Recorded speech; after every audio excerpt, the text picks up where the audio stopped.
Today's talk is by our own Dr. Edward Kazarian. Dr. Kazarian received his PhD from Villanova in 2009. He's been here at Rowan since 2003, and he quickly has become an invaluable member of our department. And among his innumerable acts of service, I'm especially glad that he created and coordinates this theorizing series of lectures. It really is one of my favorite things at Rowan, so I'm really glad he's created this. Much of Dr. Kazarian's scholarship is in the field of recent French philosophy, especially the work of Delouse, Foucault, and the intersection of philosophy and psychoanalysis. And I'm just going to add that you're about to see what a terrible Canadian I am because you're going to hear my brutal French pronunciation. It's really unfortunate. Among his recent work, he co-edited the collection, I think last year it came out, Gilles Deleuze and Metaphysics, so a collection of essays. And I also want to point out that an important part of his scholarship is translation.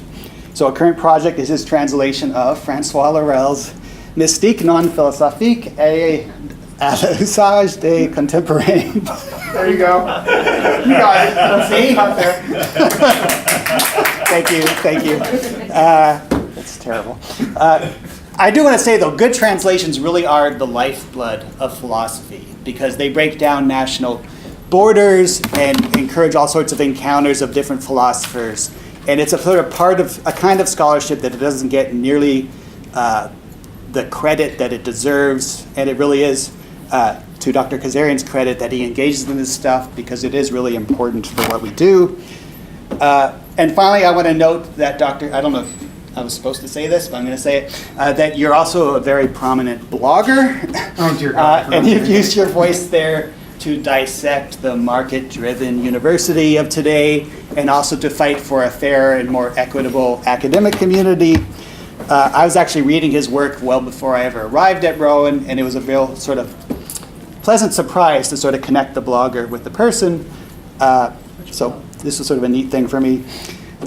Today, Dr. Kazarian will be giving a talk titled Encounters with Unrecognizable Signs, Deluxe and the Involuntary Beginnings of Philosophy. Let's all give him a warm welcome.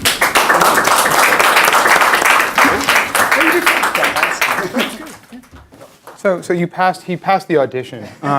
So basically I'm offloading this duty to him from here on in. Awesome, thank you. Life gets so much easier. All right, so to Abe's despair, I'm sure, I'm going to actually read a paper. I know that some of you aren't used to that and some of you are, but this is the way that people in my tribe, I guess if we want to call it that, tend to do things. But I invite you, I'm also going to try to keep the quotes, especially the text that I'm working from, up on the board.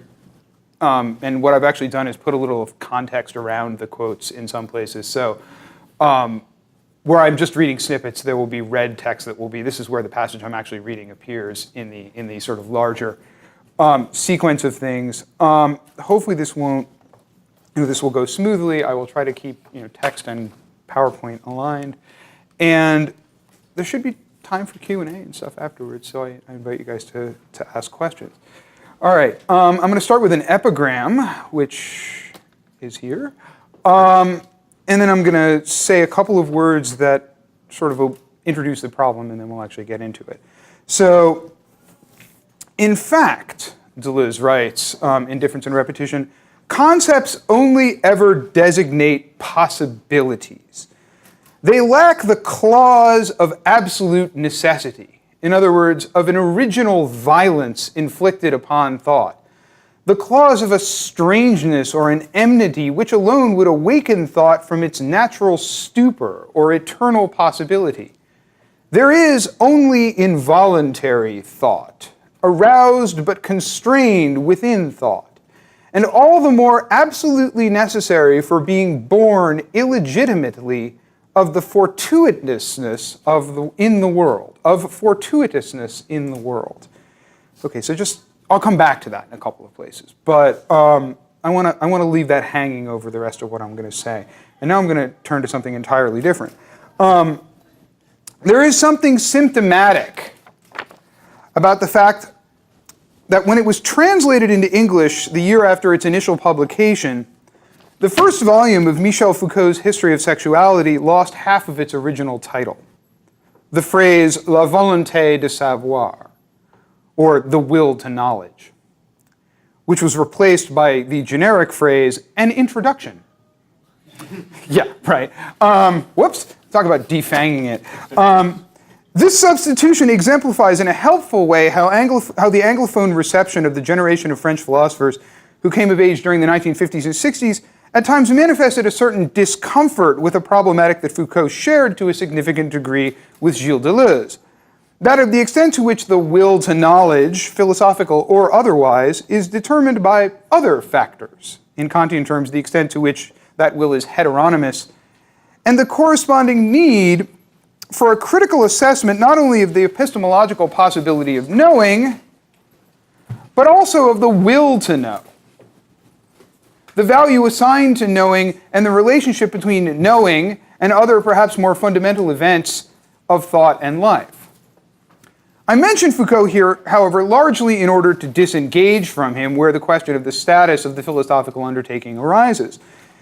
Instead of pursuing a thread that would link him with Deleuze around a certain skeptical, critical, or genealogical project that can in both cases be traced back to an evident and acknowledged inheritance from Nietzsche, I want to focus on Deleuze's interrogation of what he calls the tacit presupposition in philosophy of a good will of the thinker, in order to draw out two of what I take to be the most radical consequences of that interrogation. First, that philosophy, or thinking if we want to disengage for a moment from traditions, canons, and histories, does not and should not be taken to begin in a deliberate, voluntary enterprise undertaken by someone in a normatively correct frame of mind, right? And second, that the principal power of philosophical thinking is to be found in its capacity to register or bring about change, to enable us to, in another text I'm going to hammer a little bit here, to get out of the milieu of thought and action in which we originally find ourselves. I want to begin with an instance in which these 2 points appear to be substantially linked. At the beginning of Dialogues, and here we go, okay, let's see if I can keep these, Deleuze's text that he co-wrote with Claire Parnay. At the beginning of Dialogues, Deleuze insists that movement in philosophy, and he avoids any more teleological framing, does not take place by way of a return to questions with which we are already familiar, going back over them in hopes of generating a new or better answer. Getting out, he writes, and now I'm quoting, never happens like that.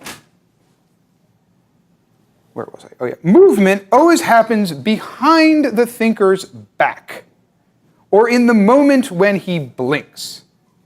Getting out is already achieved, or else it never will be, unquote. For our purposes, it will be crucial to note right away that this signals a repudiation of the voluntary, self-consciously rational thinking that is typically the hallmark of philosophical activity.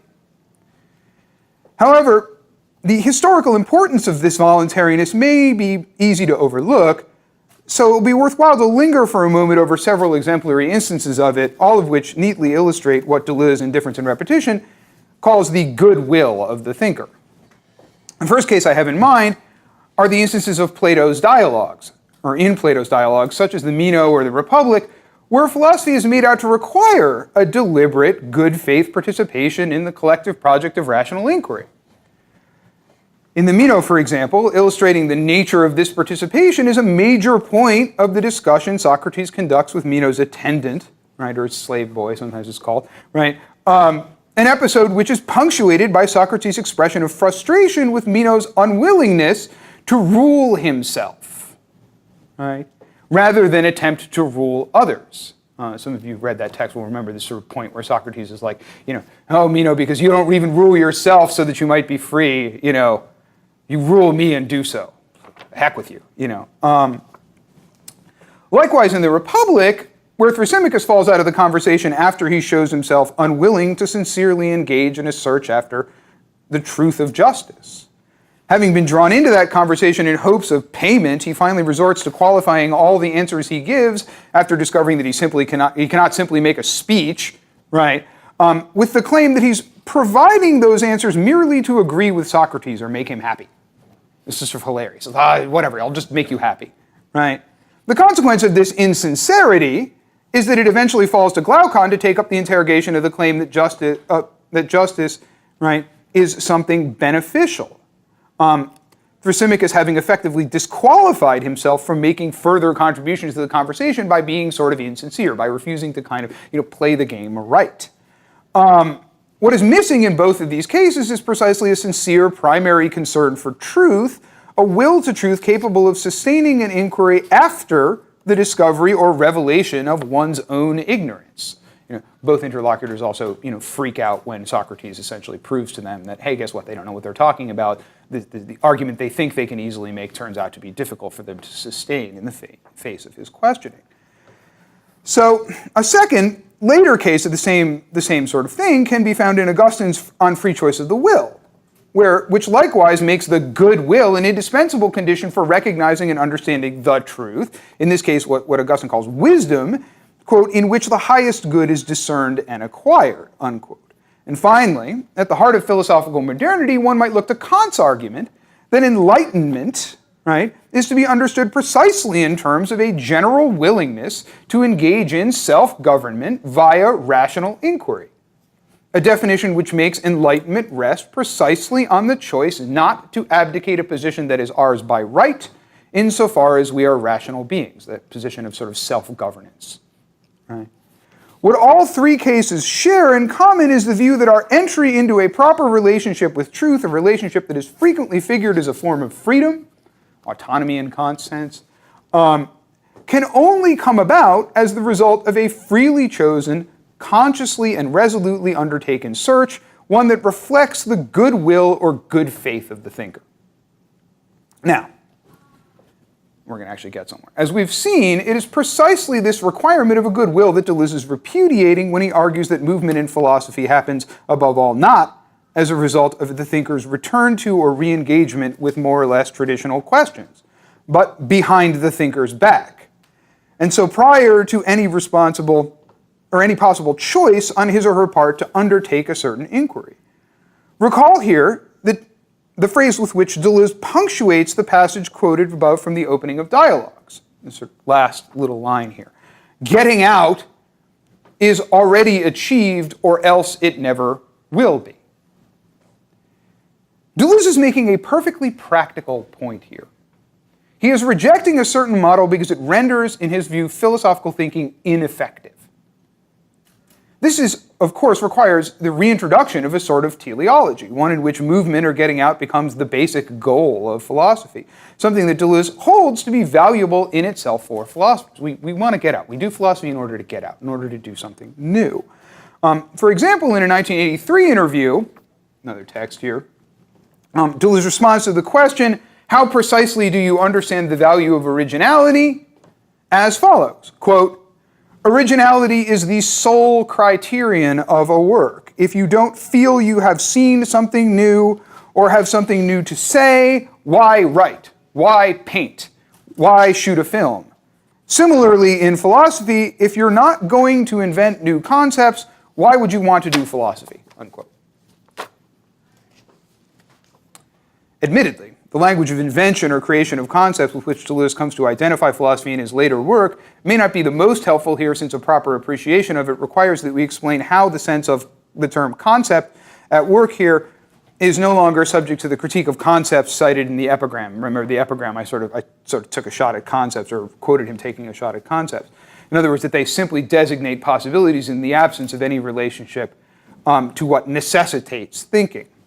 It may be more helpful to appeal to Deleuze's use of the term research in the third chapter of Difference and Repetition, where this is characterized as a requirement, and this is just, there's a lot there, but the middle is the part that I want, a requirement that can be stipulated in general for a doctrine of the faculties, but is also said to be something that must be undertaken in practice, quote, for nothing can be said in advance, one cannot prejudge the outcome of research. There is nothing wrong, in other words, with seeking what might be called a transcendental doctrine of the faculties, right? He's perfectly fine with the idea that, we're going to do metaphysics now, right? And in a sense that the way he actually constructs it seems, this is sort of part of the interesting paradox of this weirdly traditional, right? Oh, okay, we're going to do a transcendental doctrine. At one point he actually says, and this is, the introduction to the edited volume, oh, I think I'm a pure metaphysician. Which this is the early 80s, if I'm remembering correctly, when he said it was a really kind of anachronistic and strange thing to say. But anyway, so coming back to this, there's nothing wrong, in other words, with seeking what might be called the transcendental doctrine of the faculties. The mistake is to assume that prior to really undergoing the rigors of the search, we can already anticipate more or less what we are going to find. Thus, Deleuze insists that, and there's another slide here, the transcendental, right, is answerable to a superior empiricism, a specific program of research or an exercise of thought grounded in a particular kind of experience, which alone is capable of exploring its, namely the transcendental's, domain and regions. And he takes a swipe at Kant here, which I'm going to quote. Here you go, Nathan, this is for you. Contrary to Kant's belief, it cannot be induced from the ordinary empirical forms in the manner in which these appear under the determination of common sense. Right? We can't get the transcendental by induction from the empirical. Right? Unquote. But on what basis is such a philosophical invention or such a program of research to be carried out? Right? So if we can't do this on the basis of common sense, how are we going to do it? Right? If we reject induction on the basis of ordinary empirical forms and also re-engagement with philosophical questions that have become familiar to us, how exactly are we supposed to proceed? It is here that Deleuze's response becomes most challenging and most troublesome, because everything suggests that, on his view, what is needed goes beyond what we expect to be an adequate, properly philosophical response to the problem, a conscious, deliberate attempt to step outside patterns of thought to which we have already become accustomed, at least partly by virtue of their canonization in the history of philosophy. So we can't just necessarily resolutely decide, oh, we're not going to do that anymore. When a philosopher reads Deleuze declaring, now here's just so you know, this is the epigram, and here's the sentence that comes after it, which I'm about to add to the whole piece here. When a philosopher reads Deleuze declaring, thought is primarily trespass and violence, the enemy, and nothing presupposes philosophy. Everything begins with misosophy. It's my new favorite word, by the way, misosophy. I love it. What is he or she to think? I mean, what's a philosopher supposed to do with that? At this point, one might almost expect Deleuze, despite his notable hostility to Wittgenstein, to nevertheless produce some pretext of his own to reject the history of philosophy tout court. Like, are we about to go into early Wittgenstein here? It's all just confusions and problems with language. And then you watch the Abécédaire, which is Deleuze's little film that he made near the end of his life, and W is for Wittgenstein, and basically it's just, God, I hate Wittgenstein, and everything he represents in philosophy is like the worst thing that ever happened. So anyway, all right, so coming back to this. And indeed, by the time of Dialogues, the text in which we quoted earlier, he is more than willing to heap scorn on the institutional role that the history of philosophy has played, claiming that it, quote, has always been the agent of power in philosophy and even in thought, and that it has accordingly played the repressor's role. Right, so the history of philosophy is certainly a problematic object for him. But we must be careful about treating the repressive agency here as if it also supplied the principles according to which the repression is carried out. What Deleuze actually argues is something rather different and more interesting, namely that what determines thought to follow its typical patterns, or even to reiterate them in only apparently novel ways, precedes the articulated conceptual material of philosophy, let alone its institutionalization in a canonical and very often partial and biased history. The same turns out to have already been established at another earlier level than that of philosophical questioning. So it is that getting out proves to require that one escape the influence of what Deleuze called the dogmatic image of thought, that he finds to have consistently dominated the history of Western philosophy in the aftermath of Plato. On Deleuze's account, this image owes its ubiquity to the fact that it is established prior to and outside of the questions over which philosophers are wont to struggle. And the discourses which they are thereby generated. Rather than being explicitly articulated in conceptual terms, the image is composed of a set of non-conceptual, subjective, or implicit presuppositions, according to which, quote, everyone knows, independently of concepts, what is meant by self and thinking and being and some of these other sort of basic terms that we're talking about. That is, presuppositions that already determine the meaning, which is to say the practical import and the eventual conceptual content of the key terms according to which philosophical thinking is undertaken. As such, the image of thought is said to function, here's another text, as an underground or doxa. For those of you who don't know this Greek, doxa is the Greek for the kind of everyday, kind of ordinary, sort of common sense chattering speech. So it's just something like kind of conventional public opinion and things like this. So when we refer to doxa, which we'll refer to in a few places here, that's kind of what we have in mind. So really quick question. So doxa is that conversation we have with ourselves or conversation we have with more like conversation, just it's sort of what circulates as kind of common sense, kind of everyday understandings of the world. So it's not just our own conversations; it's sort of the conversation that happens in the culture at large. Okay. Does that help? Yeah, that could be that. Could be public opinion. Could be all this sort of stuff. Common sense. It's another way of thinking about something like common sense. Anyway, let me come back to this. Let me get back to the. All right. So as such, the image of thought is said to function as an underground or doxa, that, if noticed as such, would belie philosophical pretensions to having gotten rid of all presuppositions. These having, in fact, only been displaced from an articulated conceptual level to that of a supratemporal form or even a subtemporal primary matter. As such, and here's one of my money quotes in this whole thing, the image of thought involves and feeds upon its own form of misosophy. So, Deleuze is actually going to say misosophy is a good thing, but we have to distinguish between the good misosophy and the bad misosophy. So this is going to be fun. I like this quote.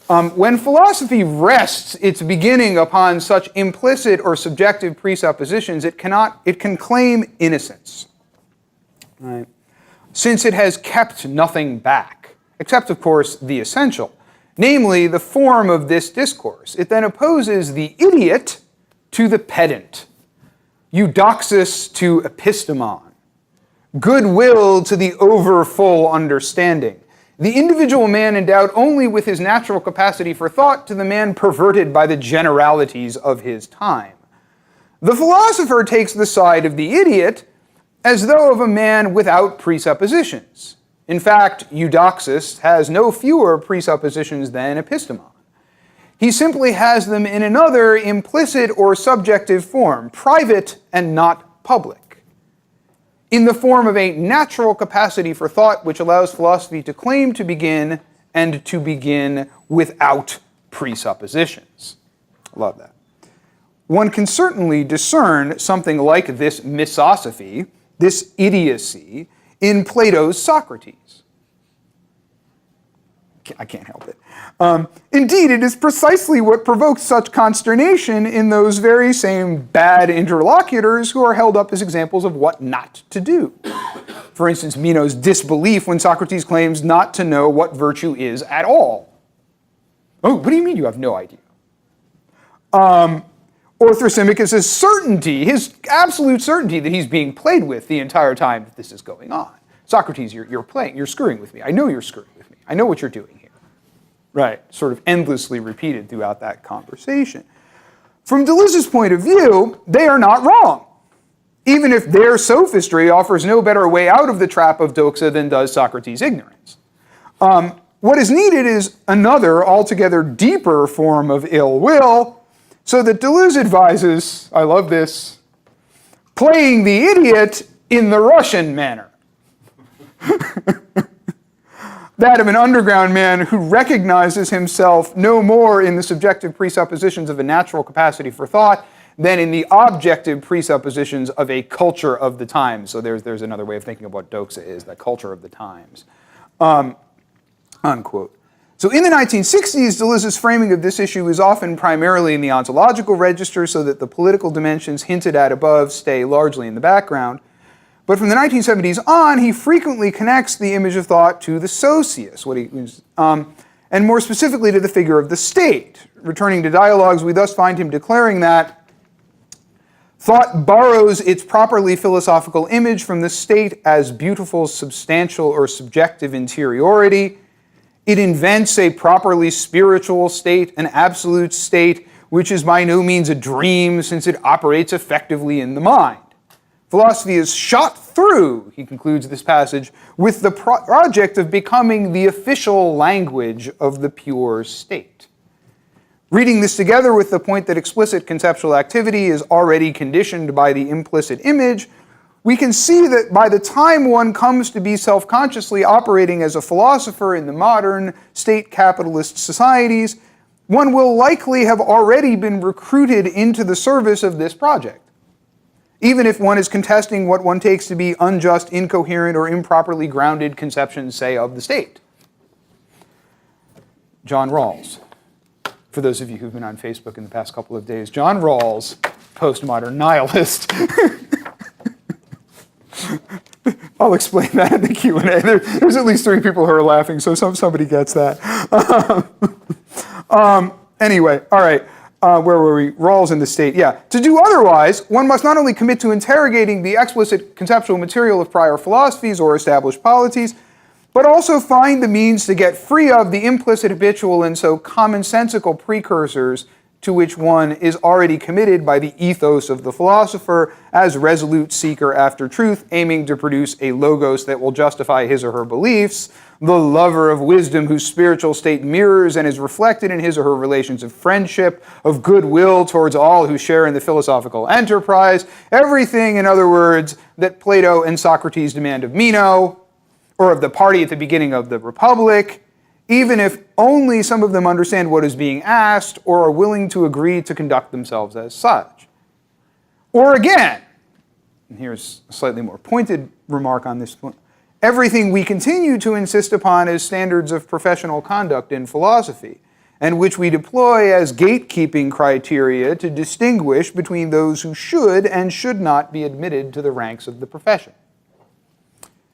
And now an even more pointed parenthetical, given how badly we are doing when it becomes a question of including or even hearing as such the voices of those who have not found themselves to be comfortably positioned within the actual socius of which this ideal philosophical state has all too often mirrored far too much, it begins to seem as if a little misosophy might not be such a bad thing after all. And that's just, we'll let that hang out there for a second. And it is within all of this, with all of this in mind, that I want to turn to the question of how this escape, which by all appearances cannot succeed if it is begun as a deliberate project, can take place at all, right? So here's the problem. Now, how the heck do we get out? Okay. Under what sorts of circumstances are vectors or movements of escape likely to be produced? Or, and this is perhaps much more to the point, under what sorts of circumstances does their production become necessary? I was very interested in what necessitates thought, right? And if it can't be voluntary, then it has to be forced. It has to be necessitated somehow. I reframe the question in this way because I want to take seriously the role that Deleuze assigns in this context, and indeed throughout his ontology, to passive or involuntary phenomena. A role which is reflected in his frequent references to forced movements, to madness, to something like the contractually mediated loss of control involved in masochism, and so on.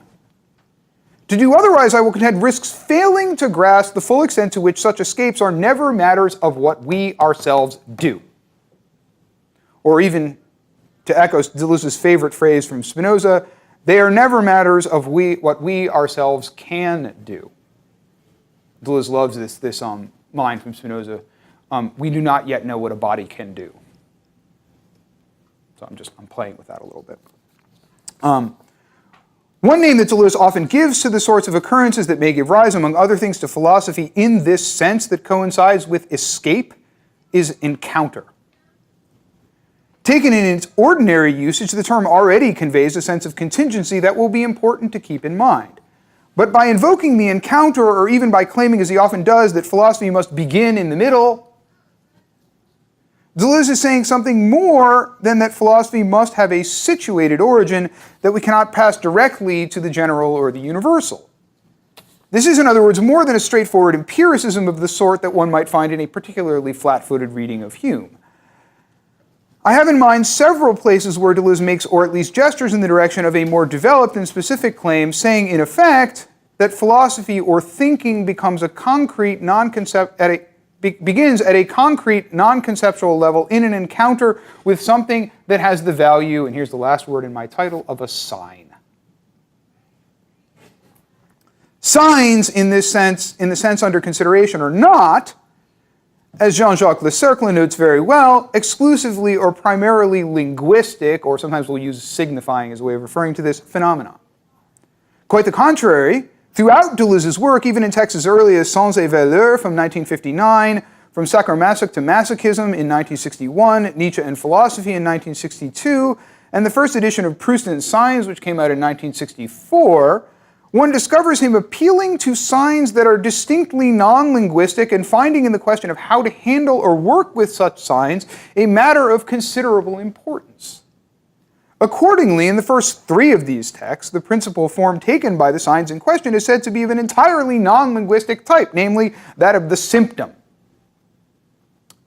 which provides each of them with a procedural starting point. Indeed, in both texts devoted to Nietzsche, philosophy is flatly said to be, and he actually says this, philosophy is a semiology or a symptomatology, a point to which we will return. And while the language of symptoms is not carried into the Proust book, the problem of learning to work with the signs one encounters. In other words, you don't encounter them knowing how to understand them. You encounter them and then you have to learn how to work with them, right? Framed accordingly as a matter of an apprenticeship will constitute the guiding thread of the entire text. So the whole of the Proust book, I mean, this is sort of like really extensive reading in Proust, is basically an apprenticeship with signs. Okay. But it may not be until the sign is once again invoked as the object of an encounter in the third chapter of Difference and Repetition that its value as the starting point for a philosophy capable of getting out of the image of thought becomes fully clear. While it is most often read, this chapter, primarily as a critique of the image of thought as representation, we cannot overlook the fact that this justifiably famous chapter begins and ends with nothing other than a consideration of the problem of where to begin in philosophy. At the outset, the difficulty involved in beginning is framed as a matter of eliminating all presuppositions, including, of course, the system of subjective or implicit presuppositions that make up the dogmatic image of thought. By the end of the chapter, it has become a matter of what Deleuze first explores in the Proust book, the process of learning, or once again apprenticeship, in which we undertake an exploration of ideas by means of faculties that have been raised to a transcendent exercise in which they function paradoxically or discordantly.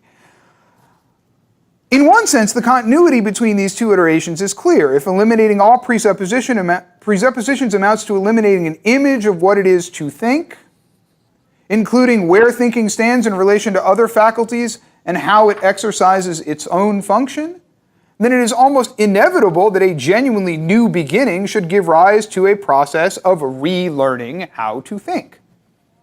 An apprenticeship wherein we learn to think by doing nothing other than thinking.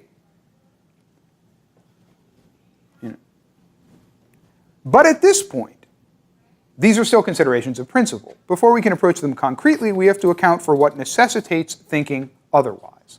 What brings about our confrontation with the otherwise invisible or indeed foreclosed upon paradoxes that undermine the dogmatic image of thought at the same time that they incarnate what he calls the ideas, which are in turn defined as problems that constitute the virtual or intensive conditions of a new form of thought. Some of that, pardon me for that being a little technical. I'll try not to get too bad. Because they are excluded from the image of thought as unrecognizable, thinking that involves these paradoxical elements cannot be initiated voluntarily on the basis of conceptual resources already available to us or cognitive powers already at our disposal. This is why Deleuze contends that it must come to us from outside, as the result of a concrete event that has a disruptive power with respect to the constitution of our subjectivity as such. Such an event can hardly be chosen on the basis of its given possibility or even anticipated so as to make it the object of such a choice. If it's really from the outside, we can't choose it in advance. We can't anticipate it in any way. Rather, as Deleuze puts the point, thinking otherwise is necessitated by something in our experience. Maybe one of many good quotes in this. Something in the world forces us to think. This something is not, or is an object not of recognition, but of a fundamental encounter. All of this is closely related to what is at stake in Deleuze's interest in various sorts of perverse or pathological experience and thinking, which can be seen as emergent challenges to patterns or structures of experience and thought prescribed by the image, revealing them to be normative rather than necessary. To be sure, we must be careful not to collapse this into a flat and sterile irrationalism. If a turn to abnormal forms of thought and experience and thought is worthwhile for Deleuze, this will be in the first instance because reversing the priority given to voluntariness in thought to the work in common of the various faculties determining objects of experience, etc., allows something else, something more fundamental, to step forth and potentially develop on its own terms. And this is indeed what Deleuze claims to have identified in his early invocations of madness or perversion. The point of which is always to show how they are liable to precipitate new forms of thought and life. For example, when he argues, and I wrote a whole paper on this, so of course I'm going to use this as an example, when he argues that the masochistic hero's project is to go beyond the entire order of patriarchy and the whole of the subjectivation he has undergone within it, to be reborn rather than simply to invert the patriarchal order of authority between men and women. So this isn't just a matter of putting women in charge where men are typically in charge. It's the goal of the whole procedure is to completely remake subjectivity outside of the logic of patriarchy altogether. Right. This is at least Deleuze's reading of Sacher-Masoch. Over and over, Deleuze will point to something that forces such new modes of thought and life by simply appearing in the world as unrecognizable, symbolic, or irreducibly problematic. In Masoch, it's a work of art that incarnates an archetype or a pure symbol, an image of the mother which has no historical precedent. In Proust, it is a whole series of signs, beginning with the famous Madeleine.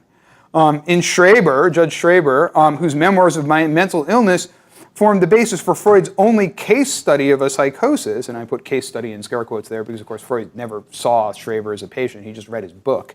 It is a dream from which Schreber, quote, got the idea that it really must be rather pleasant to be a woman succumbing to intercourse, unquote, which he reports as being, quote, foreign to my whole nature, unquote, and the appearance some months later of, quote, a recurrent crackling noise in the wall of our bedroom, unquote, inexplicable as a mouse and coincident with the onset of the insomnia that would be his first major symptoms, or these sort of things that suddenly appear in his experience out of nowhere, right, is really the key, and they're inexplicable in some very fundamental way. I can't connect them to the rest of experience. Or more generally, to the sensations to which Deleuze and Guattari make reference in Anti-Oedipus, the feeling of being penetrated by the rays of God, or the feeling of having breasts while looking at his naked torso. None of this, importantly, is voluntary, and perhaps more importantly, none of it is either resolved by, recuperated in, or even straightforwardly determinative of the responses which follow. Whether those be the erotic projects of the masochistic hero, the recherche of Proust's narrator, or Schreber's delirium and his attempts to articulate the truth of his experience in his memoirs. The sign that forces and even necessitates a response, but its being inherently problematic prevents it from determining this or that response. In the Proustian sense, it requires work. It requires an exploration. It requires learning. Unless we lose track of philosophy in all this, the third chapter of Difference and Repetition gives us yet another instance of encounter at the origin of philosophy's primary Western thread, namely Plato's dialogues. Specifically, Deleuze refers to two instances in the middle dialogues where Plato discusses sensations that strike us in a manner that is problematic. The equal sticks in the Phaedo. So for those of you who've read the Phaedo, this is sort of a point where, okay, we have these two equal sticks, but what actually makes them equal? We have to go back and recollect the concept of equality that we never meet and experience because the two sticks are never really the same. So is equality mixed with inequality? So that example. And a discussion of the feeling of hardness in Book 7 of the Republic. Deleuze's discussion turns on the latter. Here's the Plato passage and then the passage where Deleuze comments on it, and especially on the following passage from Plato. Some objects, Plato says, of sensation do not summon the intellect to the activity of investigation because they seem to be adequately judged by sense, while others bid it in every way to undertake a consideration because sense seems to produce nothing healthy. Deleuze is glossing this. Deleuze tells us that the text here distinguishes two kinds of things. Those which do not disturb thought and those which force us to think. He characterized the first as objects of recognition, since they are grasped by sense in a manner that is consistent with the image of thought, presenting us with qualities that can be apprehended by the other faculties as well, and thereby referring us to an object that can be recalled, imagined, or conceived easily. The second type, so that's right,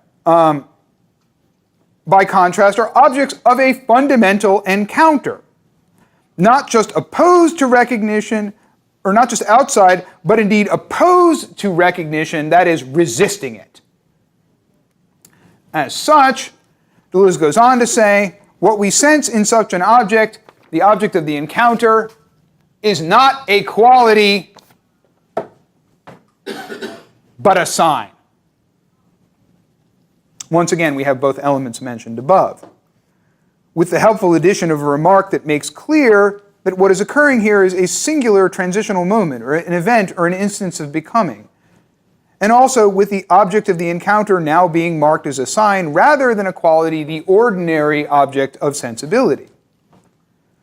Looking back over the other cases we have mentioned, Massock, Proust, Schreber, we can see that some sort of singular or paradoxical event phenomenon appears in these as well, a non-qualified sensible, something that forms the first step in what might well be called, following Deleuze's terminology, a line of flight.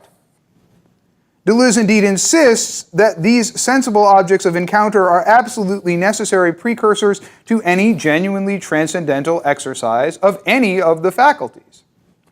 Right? Not just that of thought, but also memory, a la Proust, imagination or fantasy, language, a la Lewis Carroll, and even for faculties not yet discovered, whose existence is not yet suspected. One of my favorite things about this is the idea that, if we do this right, we may develop entire faculties that we haven't even imagined.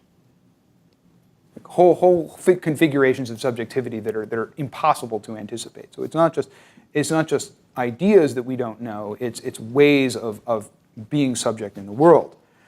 Indeed, as Francois Zorobishvili demonstrates with remarkable clarity in the final chapter of his book on Deleuze, the becomings through which we all pass in the course of our lives, the transitions that we undergo between whole milieu or structures of experience and subjectivity, are nothing other than such fundamentally passive or involuntary syntheses or contractions of various faculties around singular or remarkable objects that we encounter. So what's great about Zorobishvili's book, and I haven't had a chance to really integrate what I've learned from reading it into this paper yet, is he talks about the sort of phases that our lives go through in terms of these same kinds of transitions and these sort of, the way in which we sort of, we really do keep remaking ourselves in sort of fundamental ways. And that's part of what kind of passing through a life actually amounts to, which I think is a wonderful reading of what Deleuze is up to here and one that's really interesting. All right, so coming back to the paper, we're almost done. But how do these sensibles produce such an effect? The discussion of Plato, indifference, and repetition gives us a basic account of the mechanism at work. unlike qualities, which fit into the synthesis of objects of recognition insofar as they docilely submit to an apprehension by all the faculties, inner sense, imagination, memory, understanding, or intellect, as well as the senses, in their ordinary or habitual use, signs, despite and indeed because they are given wholly to sensibility and nothing else. So unlike something that fits easily into the whole configuration that sort of somebody like Kant describes as it all, we have to be able to determine one object with all the various faculties in a harmonious fashion, right? The sensibles only sort of show up for sensibility at first, and they don't fit harmoniously into that structure. They're inexplicable, like this crackling noise that Schreber's hearing and he can't make sense of. Signs, despite and indeed because they are given wholly to sensibility and nothing else, force thought. They do this by virtue of their unrecognizability, which not only triggers what Deleuze calls a transcendent exercise of the faculty of sensibility, but also communicates the violence that provokes this transcendent exercise along the chain of faculties, which normally get qualities amenable to being assembled in recognizable objects, right? Thereby, as a result of the communication of the violence, pushing the other faculties, including thought, into confrontation with their own uniquely problematic grounds. It's not difficult to see why this is attractive to Deleuze. A phenomenon, and so something given in experience, the sign nevertheless resists the representative regime in which thought, is voluntary because it is never needed, right, is simply a last totalizing moment of recognition, bringing all the other faculties under the rule of a single instance of the same, the concept. And indeed, simply by virtue of its resistance to identification, the sign necessitates, that is, forces, an exercise of the power of thought without in any way invoking a common instance that would ground a harmonious exercise of all the faculties. Something new is indeed produced, and produced in thought, but it is not as a result of an attempt to think otherwise. I'm not doing this, it's happening to me. Rather, it is the result of thought being called into being in relation to a problem that is first given outside of thought, to the senses, which first appears as a sign or a sentiendum, right? That, as Zorobishvili again reminds us, will always remain substantially unthinkable. So we're going to think, but we're never going to actually succeed in thinking the thing that makes us think. As Deleuze puts it in the crucial pages at the end of the chapter, problems and their symbolic fields stand in a relationship with signs. It is the signs which cause problems and are developed in the symbolic field. That is, all right, so reading this now, I gloss it a little bit here. Problems in their symbolic fields, that is, the elements which give rise to singular or paradoxical objects that call each of the faculties to a transcendent exercise, stand in relationship with signs. It is the signs which cause problems and are developed in a symbolic field.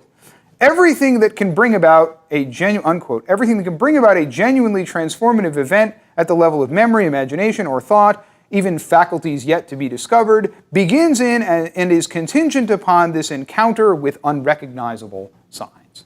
This is sort of Deleuze's riff. So it is, so that, at least in this limited sense, Deleuze agrees with Plato. Okay, so this is the part that I actually love about this, right? Deleuze agrees with Plato that philosophy begins in such an instance. Remember, Plato sort of said, it's these things that actually show up in experience which force us to think. So what's sort of fun about this is that he's actually going back and kind of working against the grain of this sort of moment in Plato that tends to get overlooked, which is these sort of moments where Plato talks about how something appears in our experience that forces us to think. Something which I didn't do in the paper, but we could talk about it afterwards. I think in a weird way the cave dramatizes all of this. Right? I mean, the moment when the prisoner is sort of released from the chains is not a voluntary experience for the prisoner. The prisoner is dragged out of the chains, very much against their will or any possibility of anticipating it. So I think there's something kind of an interesting resonance there, which is worth talking about. Anyway, so at least in this limited sense, Deleuze agrees with Plato that philosophy begins in such an instance, though the point here is not and cannot be to recover Plato's dialogues as an exemplary case of the philosophical activity Deleuze wants to endorse. There is far too much emphasis on Plato on identifying those who can be the right kind of interlocutors because their engagement with philosophical questioning stems from a genuinely good will.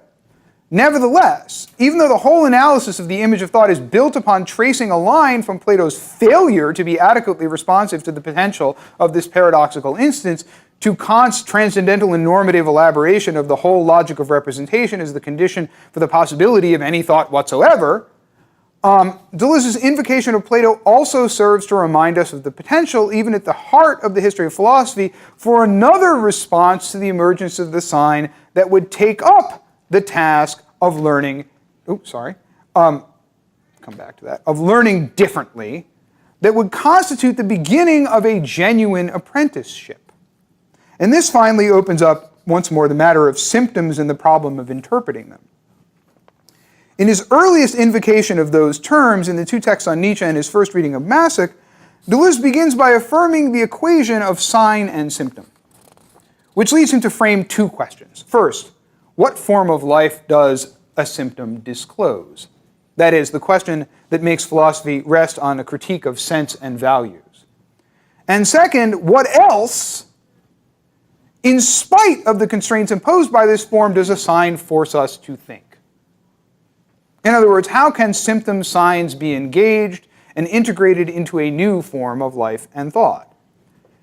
In these two moments, we can easily recognize a schema of philosophy as critique, genealogy, and self-overcoming. But this is initially figured by Deleuze as including and resting on a work of interpretation. In Nietzsche and Masek, in the Nietzsche and the Masek pieces, as in the reading of Proust, everything begins with the problem of how to avoid getting your account of the symptoms wrong. How, in other words, to avoid doing what Plato did, reducing the sign to a quality, or what Freud did, misrecognizing the symbol and reducing it and her. So Freud always assumes that masochism is really about like this kind of closet homosexuality of some sort, as opposed to taking seriously the idea of a sort of, a feminine image that's sort of powerful and authoritative in a certain way. So Freud, do what Freud did, misrecognizing the symbol and reducing it and her to the image of patriarchy. This is symptomatology, right? And it has a specific texture here as such, which needs more careful analysis than I can give it here, but it is also interpretation. So what happens? Now here's the fun part. Deleuze ends up rejecting interpretation, because, as Lecercle once again notes, quite notoriously opposed to it. Nor does one have to wait until his collaborations with Guattari to see this. Even in the logic of sense, Deleuze is willing to posit even the possibility of a science of events, in this case psychoanalysis of all things, only, quote, on the condition that the event should not be treated as something whose sense is to be sought and disentangled. Why such a reversal? Deleuze discovers that interpretation easily lapses into dogmatism, into the reiteration of an image that is superimposed upon the sign repressing it. And this occurs precisely when interpretation is a step we choose. Something, seeking the sense of a sign in order to disentangle it, that becomes possible at the moment when the sign ceases to force us along. When our will regains its effectiveness with respect to the direction of thought. As long as it remains subject to our good will and the image that structures it, interpretation inevitably becomes a matter of closing off the sign as a remarkable point, a differential element. So how do we get out? Almost done. What does it mean to do philosophy without such a good will? And so without reproducing the terms of our own subjectification? For the most part, we simply cannot say in advance. As Deleuze says, it needs to happen before we notice it. We must accept that philosophical thinking at its most profound will entail not only putting at risk ourselves and our comfortable, habituated patterns of thought, but also our sense of our own agency. Since it will be elaborated via syntheses that Deleuze rigorously characterizes as passive, which unfold at the level of an individual or impersonal and pre-individual life that, following the thread leading from Nietzsche back to Spinoza, Deleuze understands as a power not to act, but to be affected, a power to be affected. Indeed, if we act at all, it will be by way precisely of a devoluntarization, what might be called, following Nietzsche, an ill will. And in just this way, Deleuze can be said to offer an alternative to what Plato and more pertinently Descartes imagine as the radical starting point of philosophy. We cannot voluntarily demolish all our presuppositions any more than we can locate the beginning of philosophy in the will to reject the doxa and reach the idea, the project in which Socrates pleads for help in the Meno. And if Deleuze is right, that the truly radical starting point is elsewhere, all of this suggests a different critical task that we should indeed embrace with the utmost energy. Dismantling our dogmatic and moralizing image of who can be a philosopher.